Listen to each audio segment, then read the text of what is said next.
Daily Bread 5 at ChristenDome.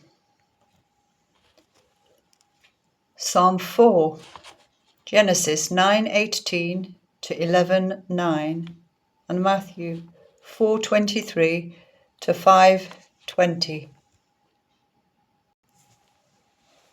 Psalm 4. Answer me when I call to you, my righteous God. Give me relief from my distress. Have mercy on me and hear my prayer. How long will you men turn my glory into shame? How long will you love delusions and seek false lies? Know that the Lord has set apart his faithful servant for himself. The Lord hears when I call to him. In your anger, do not sin. When you are on your beds, search your hearts and be silent.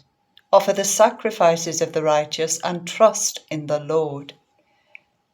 Many, Lord, are asking, who will bring us prosperity?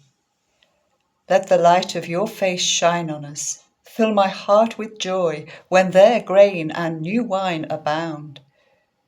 In peace I will lie down and sleep. For you alone, Lord, make me dwell in safety. Genesis 9:18. The sons of Noah who came out of the ark were Shem, Ham, and Japheth. Ham was the father of Canaan. These were the three sons of Noah, and from them came the people who were scattered over the whole earth. Noah, a man of the soil, proceeded to plant a vineyard. When he drank some of its wine, he became drunk and lay uncovered inside his tent.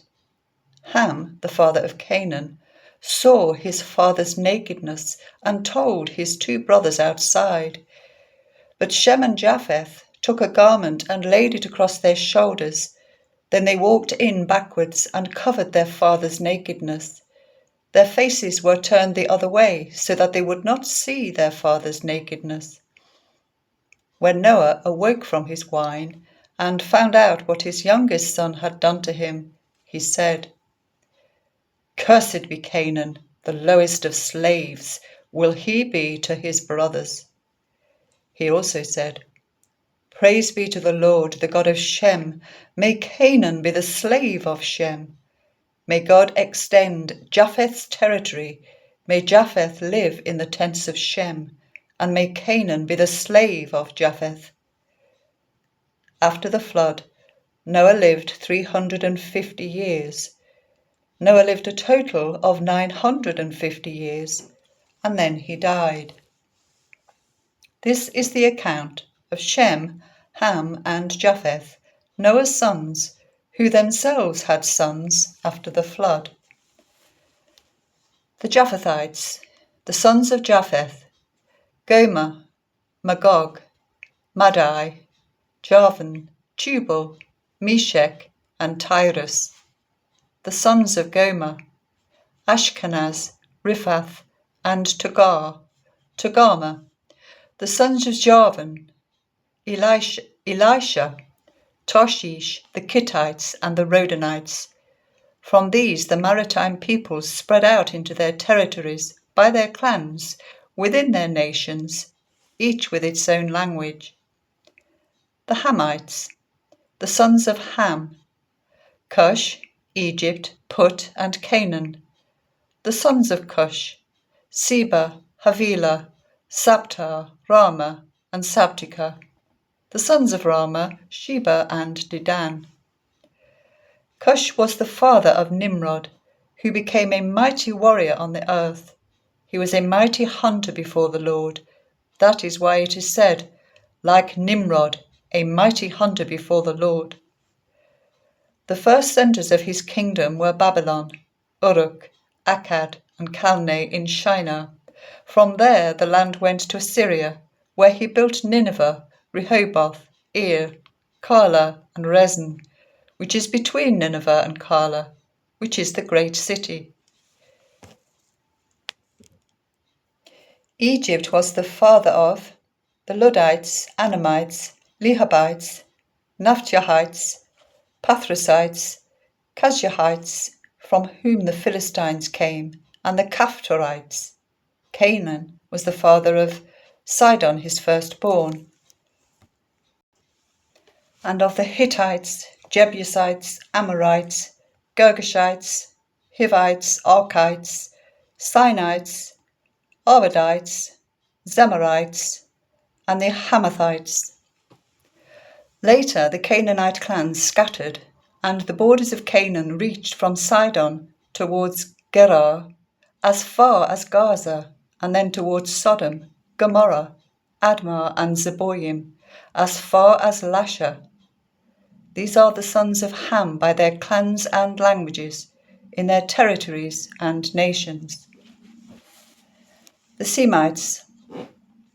Sons were also born to Shem, whose elder brother was Japheth. Shem was the ancestor of all the sons of Eber.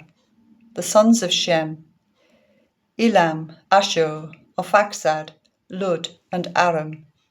The sons of Aram: Uz, Hul, Gether, and Meshech. Arphaxad was the father of Canaan. Canaan, the father of Eber. 2 sons were born to Eber. One was named Peleg, because in his time the earth was divided. His brother was named Joktan. Joktan was the father of Elmadad, Shelef, Hasmaveth, Gerar, Hadoram, Uzal, Dikla, Obel, Abimael, Sheba, Ophir, Havilah, and Jobab. All these were sons of Joktan. The region where they lived stretched from Mesha towards Sephar in the eastern hill country. These are the sons of Shem by their clans and languages, in their territories and nations. These are the clans of Noah's sons, according to their lines of descent within their nations. From these the nations spread out over the earth after the flood. Now the whole world had one language and a common speech. As people moved eastwards, they found a plain in Shinar, that is Babylonia, and settled there. They said to each other, "Come, let's make bricks and bake them thoroughly." They used brick instead of stone and bitumen for mortar. Then they said, "Come, let us build ourselves a great city with a tower that reaches to the heavens, so that we may make a name for ourselves and not be scattered over the face of the whole earth."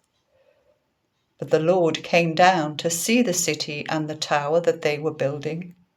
The Lord said, "If, as one people speaking the same language, they have begun to do this, then nothing they plan to do will be impossible for them.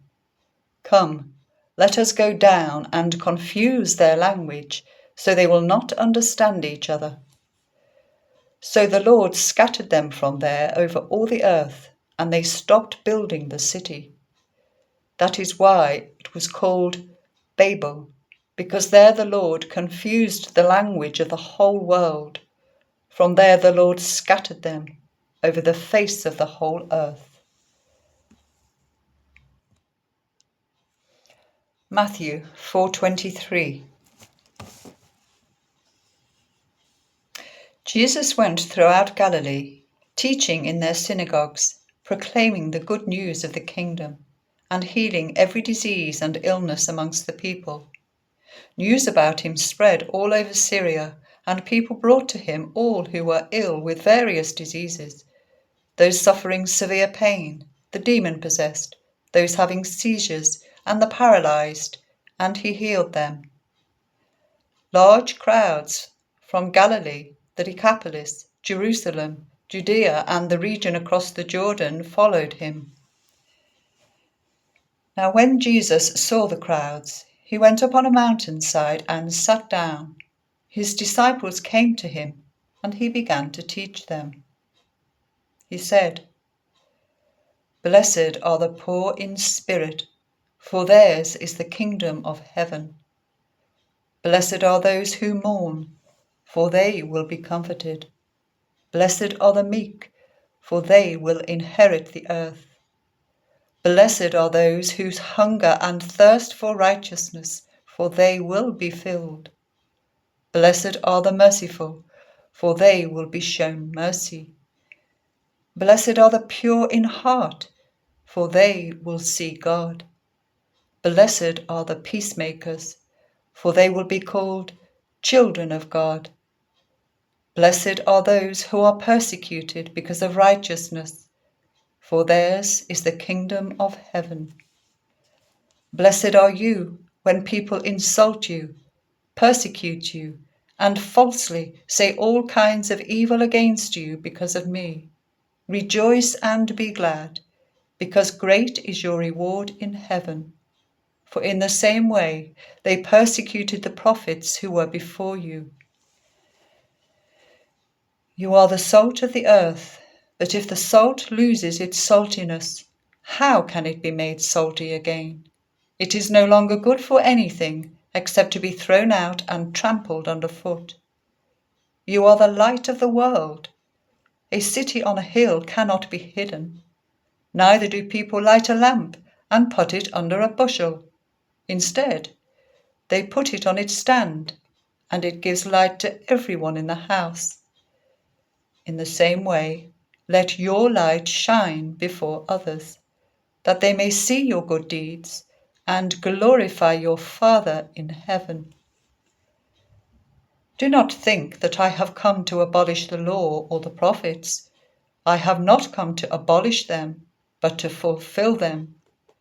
Truly I tell you, until heaven and earth disappear, not the smallest letter, not the least stroke of a pen will by any means disappear from the law, until everything is accomplished.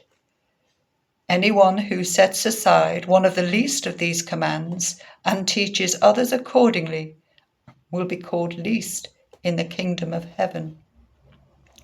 But whoever practices and teaches these commands will be called great in the kingdom of heaven. For I tell you that unless your righteousness surpasses that of the Pharisees and the teachers of the law, you will certainly not enter the kingdom of heaven.